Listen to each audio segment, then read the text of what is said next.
Point के बीच में अगर हमको निकालना होगा कि नेट टेम्परेचर का इफेक्ट कितना आता है, तो उसके लिए हम लोग एडिशन है, सब्सट्रैक्शन है, मल्टीप्लिकेशन, उसको एक साथ करते हैं और बाद में इसका लिमिट का वैल्यू पुट करके आंसर लाएंगे। ठीक है, ये क्वेश्चन है जो बार बार आपके एग्जाम में आता है, 2 नंबर के लिए आ सकता है इसका वैल्यू निकालने के लिए। तो ठीक है, देखते। तो हेलो बच्चों, क्या हाल चाल है आपका? कमबैक एकेडमी में आपका स्वागत है। तो हम लोग पढ़ रहे थे वेक्टर कैलकुलस। वेक्टर कैलकुलस में हम लोगों ने पढ़ा था ग्रेडियंट के बारे में, डायरेक्शनल डेरिवेटिव के बारे में, डाइवर्जेंस के बारे में, कर्ल के बारे में पढ़ा था और 2 question at the end of lecture में हम दिए थे। आशा करता हूँ आप लोगों ने बनाया होगा। अगर आपसे नहीं बना होगा तो कृपया कमेंट में टाइप कीजिए। अगर नहीं बना होगा तो मैं उसका टेलीग्राम पे पेज भेज दूंगा, आप लोग देख लीजिएगा। तो आज का टॉपिक है एक F is a vector function, then उस पर क्या क्या अप्लाई होता है। डाइवर्जेंस के बारे में हम लोगों ने पढ़ा था, कर्ल के बारे में हम लोगों ने जो पढ़ा था उसके कुछ प्रॉपर्टीज होती है, उसके बारे में हम लोग ध्यान देंगे। सबसे पहले प्रॉपर्टीज को देखने से पहले हम लोग वेक्टर ट्रिपल वेक्टर के बारे में पढ़ेंगे। जैसे ये कोई वेक्टर था ए क्रॉस बी वेक्टर था, तो हम लोग क्या करते थे? सबसे पहले हम लोग करते थे, इसको हम कैसे सॉल्व करते थे वेक्टर में? तो इसको सॉल्व करते थे कि ये दूर से मल्टीप्लाई करते थे, इसका डॉट प्रोडक्ट करते थे, तो ए डॉट सी, और ये वाला जो 5 का वेक्टर था उसे मल्टीप्लाई करते थे बी माइनस, अब इससे डॉट करेंगे ए वेक्टर डॉट, और क्या करते थे? ये जो सी वेक्टर दूर का वेक्टर है उसको हम लोग लिखते थे। अब देखिए ये क्या है? एक वेक्टर है, बी भी क्या है? वेक्टर है, सी भी क्या है? वेक्टर है। तो जो इसका रिजल्ट आएगा वो भी एक वेक्टर आना चाहिए था। अब देखते हैं ए डॉट सी में, ए डॉट सी का क्या है? डॉट प्रोडक्ट है। इसका जो प्रोडक्ट का आंसर आता है वो क्या आता है? स्केलर आता है, और उसके साथ हम लोगों ने बी वेक्टर को मल्टीप्लाई किया है। Then after minus A dot B C vector, तो इसका जो कुछ भी रिजल्ट आएगा वो भी एक वेक्टर आएगा। ठीक है, तो उसके रिलेटेड एक प्रॉपर्टी है, उसको देखते हैं।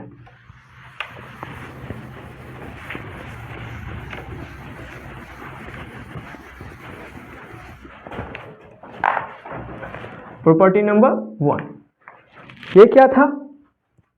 कोई भी डेल है, डेल को हम नेबुला ऑपरेटर भी बोलते हैं, नेबुला बोलते हैं, डेल क्रॉस डेल, और ये क्या है? कोई भी एक वेक्टर फील्ड है। तो क्या करते थे? सबसे पहले ये जो पास वाला टर्म है इसको हम लिखेंगे डेल, और इसको दूर से मल्टीप्लाई करेंगे, तो क्या होगा? डेल एफ, फिर से माइनस, फिर क्या करेंगे हम लोग? ये डेल ऑपरेटर है, ये वाला एफ को लूंगा एफ, और उसके साथ ये होगा डेल डॉट डेल। तो इसको क्या लिख सकते हैं हम लोग? Del dot F minus F, और इसको हम लोग क्या लिख सकते हैं? Del square. ठीक है, यहां पर क्या है? एफ क्या है? एक वेक्टर फील्ड है, और ये क्या है? हम लोगों ने देखा था डेल एक ऑपरेटर है जो कि वेक्टर भी हो सकता है और स्केलर भी हो सकता है। उसके बाद क्या था? देखे थे कि डेल के साथ कोई भी अगर फाई है, स्केलर फील्ड अब मल्टीप्लाई करते हैं तो उसका रिजल्ट ग्रेडियंट आता है। अगर नेबुला ऑपरेटर के साथ अगर कोई भी हम वेक्टर फील्ड से हम मल्टीप्लाई डॉट प्रोडक्ट करते हैं तो उसका जो रिजल्ट आता है वो आता है डाइवर्जेंस आता है, और डेल क्रॉस एफ को हम लोग कर्ल कहते थे। ठीक है, उसी तरह ये एक वेक्टर फील्ड है, डेल ऑपरेटर के साथ एक वेक्टर फील्ड अप्लाई हुआ है, तो इसको हम लोग बोलेंगे डाइवर्जेंस। और यहाँ पर डेल क्या मल्टीप्लाई हुआ है, तो इसका जो रिजल्ट आएगा, डाइवर्जेंस क्या आता था? उसका रिजल्ट हमेशा स्केलर आता था, स्केलर। तो ये स्केलर है, ये एक स्केलर फील्ड आएगा, ये एक स्केलर फील्ड है, उसके साथ हम लोग डेल ऑपरेटर अप्लाई किए हैं जो कि हम लोग देखते थे ग्रेडियंट। तो हम इसको लिख क्या सकते हैं? Gradient of divergence of F minus del square F.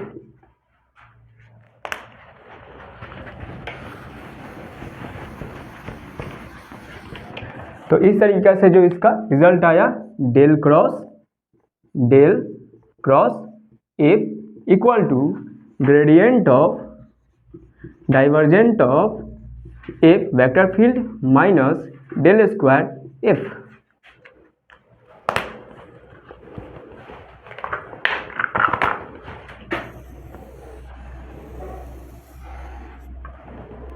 ये रहा आपका फर्स्ट प्रॉपर्टी। अब हम लोग दूसरे प्रॉपर्टी के आगे बढ़ते हैं। तो अब हम लोग देखते हैं दूसरा प्रॉपर्टी। दूसरा प्रॉपर्टी समझने से पहले हम लोग पढ़ते हैं, और कोई भी हम लोग का डिफरेंशिएशन में कैसे करते थे, दो कोई भी प्रोडक्ट ऐसे देता था एफ जी, तो इसका हम लोग डिफरेंशिएशन कैसे करते थे।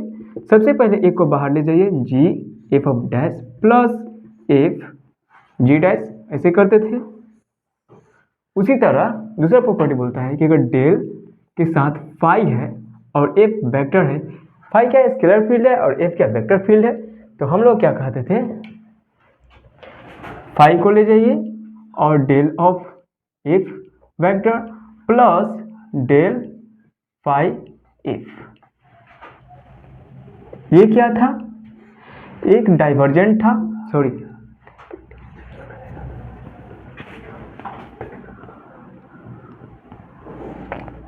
ये एक स्केलर फील्ड है और ये रहा del of F plus del phi F. ठीक है, ये रहा आपका दूसरा प्रॉपर्टी। अब हम लोग तीसरे प्रॉपर्टी की ओर बढ़ते हैं।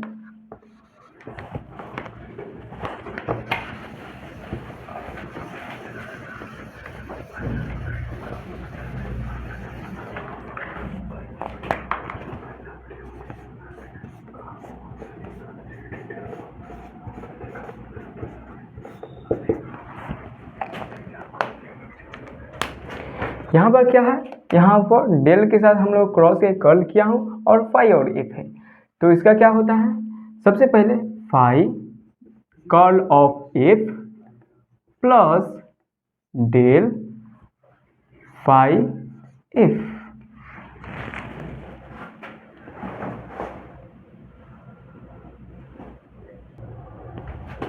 अब हम लोग चौथे प्रॉपर्टी की ओर बढ़ते हैं, जिसका है डेल एफ क्रॉस जी। एफ क्या है, कोई एक वेक्टर फील्ड है, जी क्या है, वेक्टर फील्ड है, तो इसको हम लोग लिख सकते हैं, जी को सबसे पहले बाहर निकालिए, G dot del cross F minus F को बाहर निकालते हैं, एफ डेल क्रॉस जी, और सॉरी यहाँ पर एफ होगा।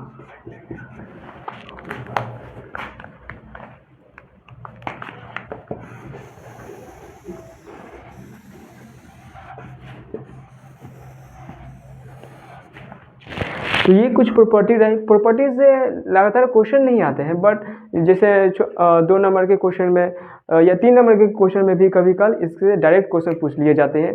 तो आप लोग अगर ध्यान रखेंगे तो जल्दी से आंसर आएगा। ऐसे आप निकाल ही सकते हैं। अगर ऐसा क्वेश्चन कभी आए तो हम लोग क्या कर सकते हैं, पहले इसके हम लोग करेंगे, इसका क्रॉस प्रोडक्ट करेंगे, फिर उसके साथ इससे मल्टीप्लाई करेंगे डेल ऑपरेटर के साथ, फिर आंसर लाएंगे। और आपको ये रिजल्ट मालूम रहेगा तो जल्दी आंसर आएगा। ठीक है, तो सोलेनोइडल और इरोटेशनल ये एक कर्ल और डाइवर्जेंस का ही पार्ट है, जिसमें से ये क्वेश्चन है जो बार बार आपके एग्जाम में आता है, 2 नंबर के लिए आ सकता है इसका वैल्यू निकालने के लिए। तो ठीक है, देखते हैं सोलेनोइडल और इरोटेशनल के बारे में। सोलेनोइडल क्या होता है, सोलेनोइडल होता है कि जब डाइवर्जेंस ऑफ कोई भी एक वेक्टर फील्ड हो, अगर वो 0 हो जाए तो क्या होता है, सोलेनोइडल होता है। और इरोटेशनल क्या होता है कि curl of F equal to जब 0 हो जाए तो उसको इरोटेशनल बोलते हैं। Curl of F equal to 0 हो जाए, इसका मतलब क्या है, इसका मतलब ये है कि कोई भी वो क्या रोटेट नहीं कर रहा है, कोई वेक्टर फील्ड के अंदर कुछ ले गए तो वो रोटेट नहीं कर पा रहा है, तब क्या होगा, curl of vector field equal to 0 हो जाएगा। ठीक है, तो उसके ऊपर एक क्वेश्चन है, फाइंड ए सच दैट, ये कोई वेक्टर फील्ड दिया है इस सोलेनोइडल। इस सोलेनोइडल का मतलब क्या है, इस सोलेनोइडल का मतलब है कि divergent of F equal to 0। ये क्या है, ये कोई वेक्टर फील्ड, ये इसको ही मान लेते हैं इक्वल टू 0 है, ठीक है। तो इसको हम सॉल्यूशन करते हैं।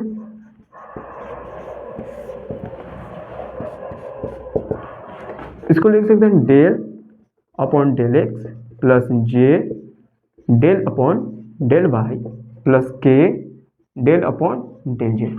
और कोई वेक्टर फील्ड क्या है मेरा, तो if 3x minus 2y plus Z I cap plus 4x plus ay minus Z J cap plus x minus Y plus 2z K cap,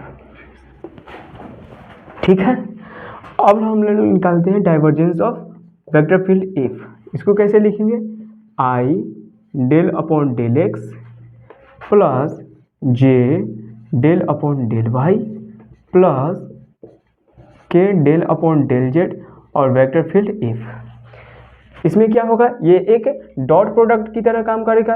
ये वाला इससे मल्टीप्लाई होगा, ये वाला इससे मल्टीप्लाई होगा और ये वाला जो होगा इससे मल्टीप्लाई होगा। ये ही वेक्टर फील्ड। तो क्या लिख सकते हैं हम लोग, डेल अपॉन डेल एक्स, इसको लिख सकते हैं 3x minus 2y plus Z plus इसको लिख सकते हैं del upon del Y 4x plus A Y minus Z plus del upon del Z X minus Y plus 2z।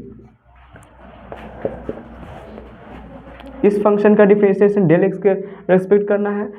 तो ये वाला जो टर्म है इसमें एक्स का कोई भी टर्म नहीं है, तो ये कांस्टेंट की तरह बिहेव करेगा और जब डेल एक्स के रिस्पेक्ट में इसका डिफरेंशिएशन करेंगे तो इसका वैल्यू 0 आ जाएगा। इसका डिफरेंशिएशन क्या होगा, 3 प्लस डेल वाई के रेस्पेक्ट में इस फंक्शन का डिफरेंशिएशन करना है तो ये 4x और z एक कांस्टेंट की तरह काम करेंगे और ये इसका डिफरेंशिएशन होगा। तो इसका क्या होगा, a इस फंक्शन का डिफरेंशिएशन डेल जेड के रिस्पेक्ट में करना है तो x और y एक कांस्टेंट की तरह काम करेगा और 2z का डिफरेंशिएशन होगा तो 2z का डिफरेंशिएशन डेल जेड के रिस्पेक्ट में 2 होगा प्लस 2। ये कितना आया, a प्लस 5। क्वेश्चन में दिया था कि एक सोलेनोइडल है, सोलेनोइडल है इसका मतलब है कि del dot F equal to 0 होगा। तो इसे क्या लिख सकते हैं, डेल ऑफ एफ का वैल्यू कितना आया है, a प्लस 5 इक्वल टू 0, इसलिए a equal to minus 5। Question में आपसे वही पूछ रहा था कि a का वैल्यू कितना है, तो a का वैल्यू माइनस 5। तो ये रहा आपके सामने इरोटेशनल का। ये सब क्वेश्चन आपके ऑब्जेक्टिव में 2-3 मार्क्स के आते हैं, तो इसको क्वेश्चन को बार बार प्रैक्टिस कीजिएगा ताकि आपके दिमाग में बैठ जाए, ठीक है। क्वेश्चन कर रहा है कि find the constant a b and c such that एक वेक्टर फील्ड है जो कि इरोटेशनल है। इरोटेशनल का मतलब क्या है कि del cross F equal to 0, curl of F equal to 0 है, ठीक। डेल का वैल्यू कितना था, I del upon del X plus J del upon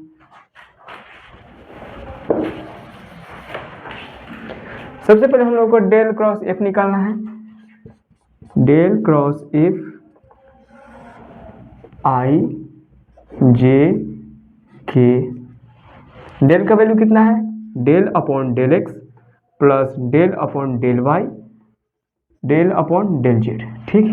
F का कितना वैल्यू है, ये वाला term X plus 2y plus A Z, ये कितना है B X minus 3y minus Z, ये वाला कितना टर्म है 4x plus cy plus 2z। इसका हम लोग को निकालना है डिटर्मिनेंट का वैल्यू। आप लोगों को मालूम होगा डेल इक्वल टू इतना होता है, एफ का वैल्यू इतना है, इसलिए हम बार बार इसको लिख नहीं रहे हैं, ठीक है।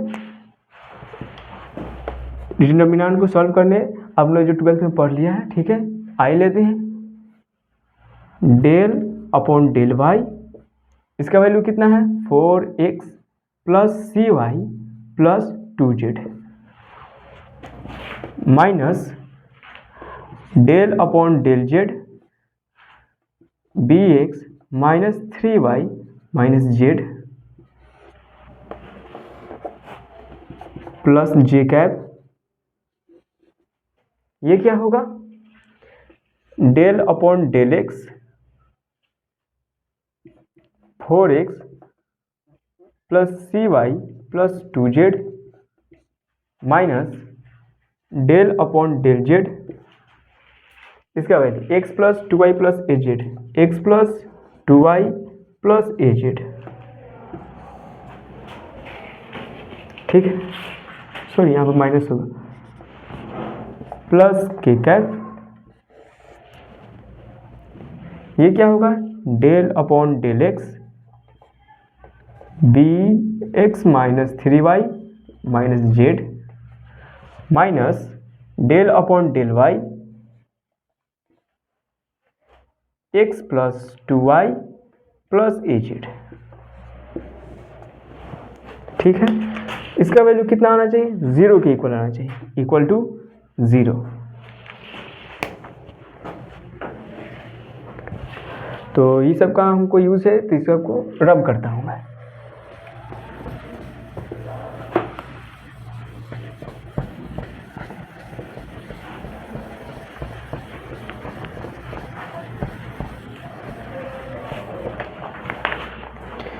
चलिए इसका डिफरेंशिएशन किया जाए, तो ये क्या आ रहा है, इस फंक्शन का डिफरेंशिएशन डेल वाई के रिस्पेक्ट में करना है, तो इसका वैल्यू कितना आएगा, ये 4x 2z एक कांस्टेंट की तरह काम करेगा, तो सी वाई का डिफरेंशिएशन c माइनस इस फंक्शन का डिफरेंशिएशन डेल z के रिस्पेक्ट में करना है, तो bx 3y और ये सब क्या काम करेंगे, सॉरी ये वाला जो टर्म है वो कांस्टेंट की तरह काम करेंगे, और इसका डिफरेंशिएशन करूँगा तो क्या आएगा, -1, और इधर क्या है माइनस है, याद आ जाएगा प्लस, माइनस जे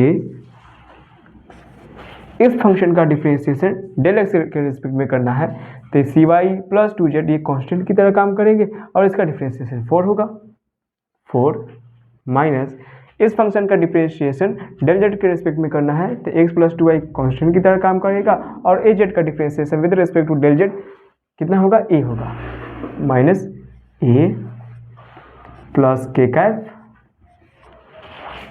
ये एक फंक्शन है, इसका डिफरेंशिएशन डेल एक्स के रिस्पेक्ट में करना है, तो 3y और z एक कांस्टेंट की तरह काम करेगा, और इसका हम डिफरेंशिएशन करेंगे, जिसका वैल्यू कितना आएगा, bx का डिफरेंशिएशन डेल एक्स के रिस्पेक्ट में b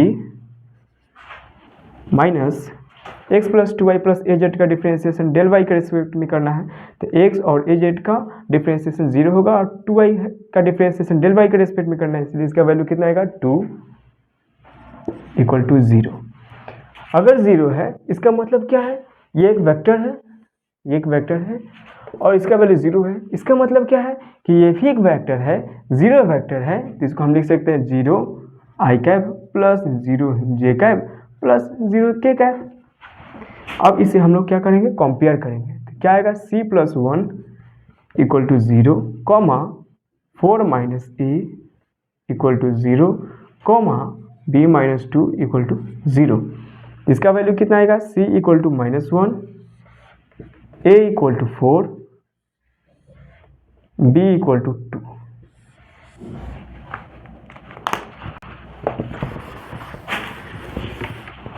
तो ये रहा क्वेश्चन में पूछ रहा था a और b c का वैल्यू, तो a का वैल्यू 4 आ गया, c का वैल्यू -1 और b का वैल्यू 2। चलो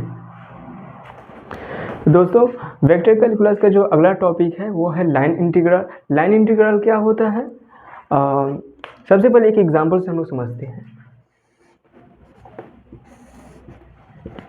y x एंड z, मान लो टेम्परेचर का जो कर्व था x y z में, कुछ भी कर्व हो उससे हमको मतलब नहीं है, f x y z एक टेम्परेचर का फंक्शन था, जो कि इसका ग्राफ ऐसे था। ठीक, किसी पॉइंट पर ये क्या है, एक स्केलर फील्ड है,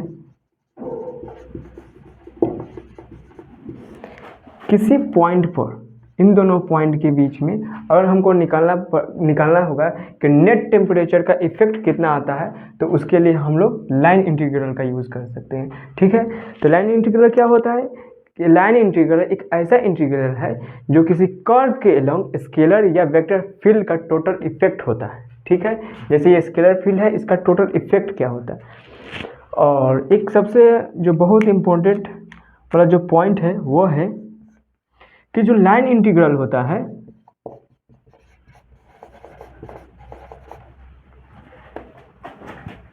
डिपेंड्स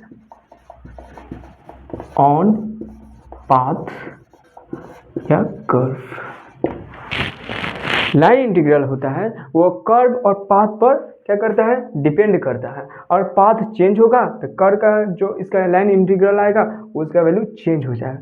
लेकिन ये जैसे कंजर्वेटिव फोर्स आ गया, जैसे इलेक्ट्रोस्टैटिक मैग्नेटिक फील्ड, ये कंजर्वेटिव फोर्स है, इसके अलोंग में ये पाथ है डिपेंड नहीं करता है, वो कहीं भी पाथ पर ले जाइए उसका रिजल्ट का वैल्यू सेम आएगा। लेकिन जो कंजर्वेटिव फोर्स नहीं है उनके लिए जो लाइन इंटीग्रल है वो कर्व पर डिपेंड करता है।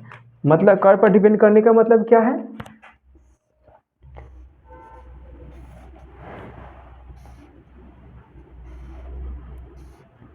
अगर मान लीजिए ये y कोऑर्डिनेट है, ये x कोऑर्डिनेट है और ये 1,1 है, 1,0 है और 0,1 है, ठीक।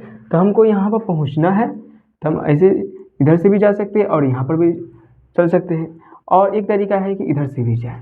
तो दो पाथ है, एक ये पाथ है और एक ये पाथ है, और दूसरा पाथ है कि ये है, ये भी है, लेकिन ये दोनों सेम ही हो जाएगा। दूसरा पाथ ये है। तो लाइन इंटीग्रल पाथ पर डिपेंड करता है। अगर इसका ये कंजर्वेटिव फोर्स का होता तो आप इसके अलोंग जाइए, इसके अलोंग जाइए, उसका जो वैल्यू आएगा और इसके द्वारा जो आएगा उसका वैल्यू, दोनों का वैल्यू सेम होगा। लेकिन अगर वो कंजर्वेटिव फोर्स नहीं है तो दूसरे इसके अलोंग और इसके अलोंग जाएंगे, इसके अलोंग जाएंगे, इसके अलोंग जाएंगे, इन दोनों का जो रिजल्ट आएगा, इन दोनों के जो रिजल्ट आए एक तरीका है कि यहाँ पर पहुँच जाए, इन दोनों का जो रिजल्ट आएगा वो दोनों सेम नहीं होगा, ठीक है। तो ऐसा लिख सकता हूँ,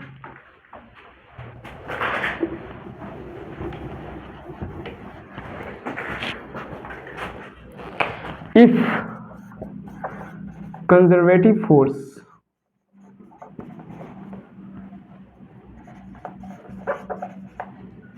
forces are there, then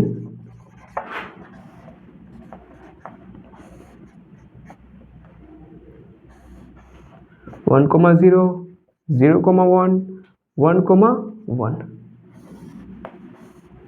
A vector B vector, इन दोनों का जो सम आएगा वो इसके इक्वल आता है। जो इसका लाइन इंटीग्रल आता वो इस सी के इक्वल आता। कुछ होता है यहाँ पर, जैसे ds मान लेते हैं, ds मान लेते हैं, और कंजर्वेटिव फोर्स हुआ तो ये इक्वल होगा। अगर कंजर्वेटिव फोर्स नहीं हुआ, if forces are if fields are not conservative in nature,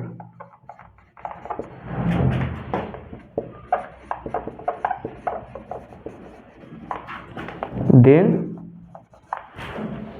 जो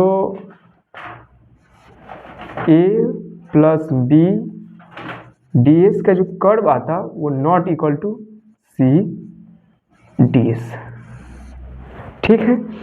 तो ये क्या होता है, लाइन इंटीग्रल स्केलर फील्ड पर भी अप्लाई होता है और वेक्टर फील्ड पर अप्लाई होता है।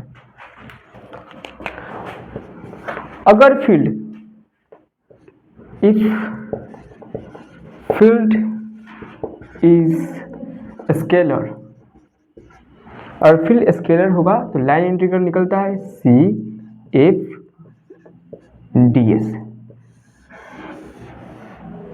ठीक। If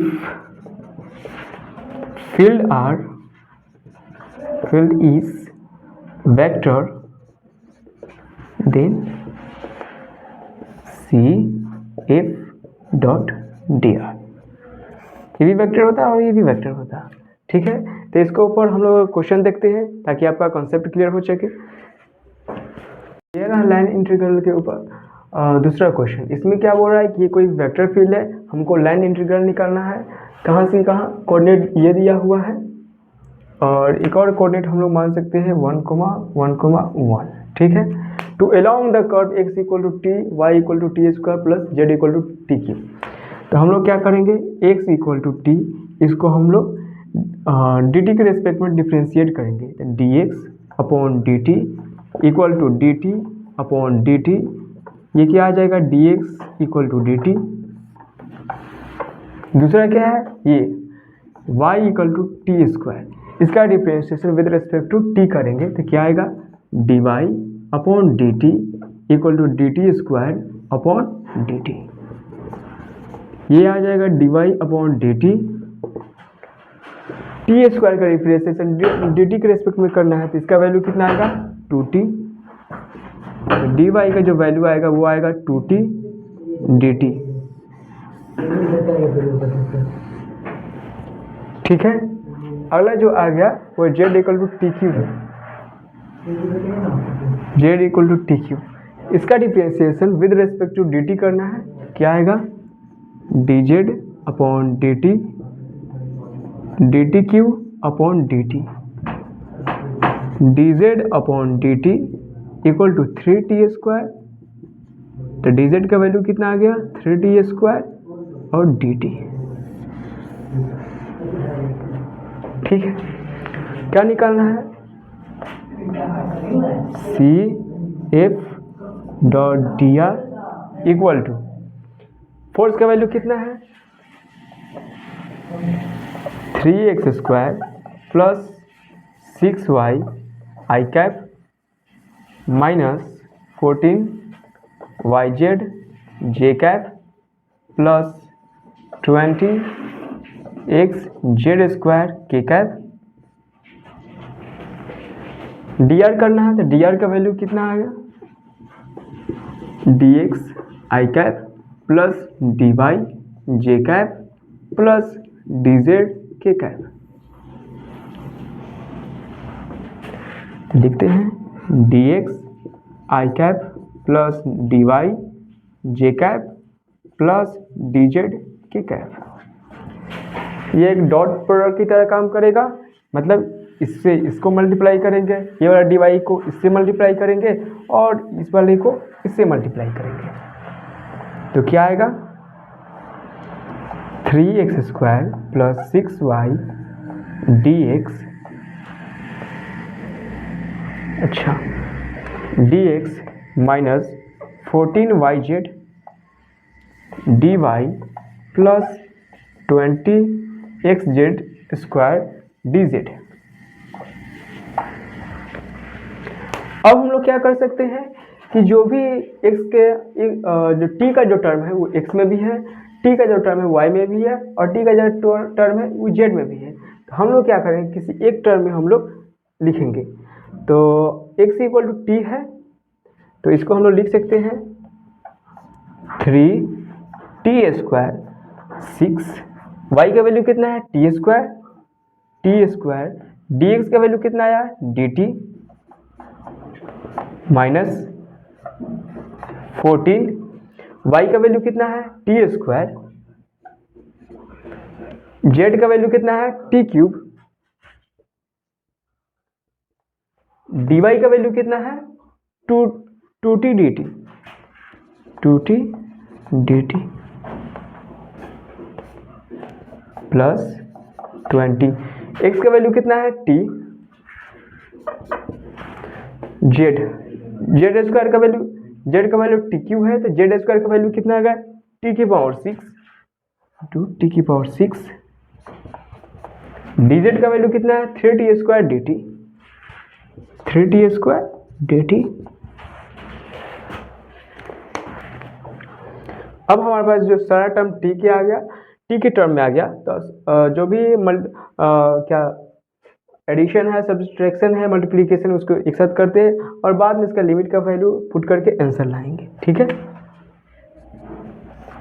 3t square plus 6t square 9t square dt minus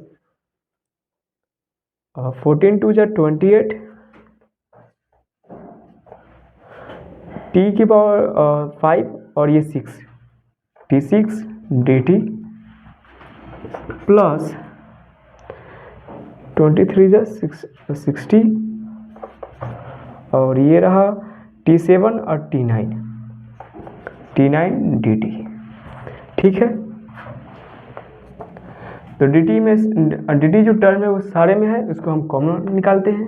तो 9t square minus 28t6 plus 60 t9 dt, इसका हम लोग अब इंटीग्रेशन करेंगे। तो 9t³/3 minus 28t7/7 plus 60 t10/10, और लिमिट का वैल्यू कहाँ से कहाँ तक लेना है, 0 से लेकर 1 तक, 0 to 1।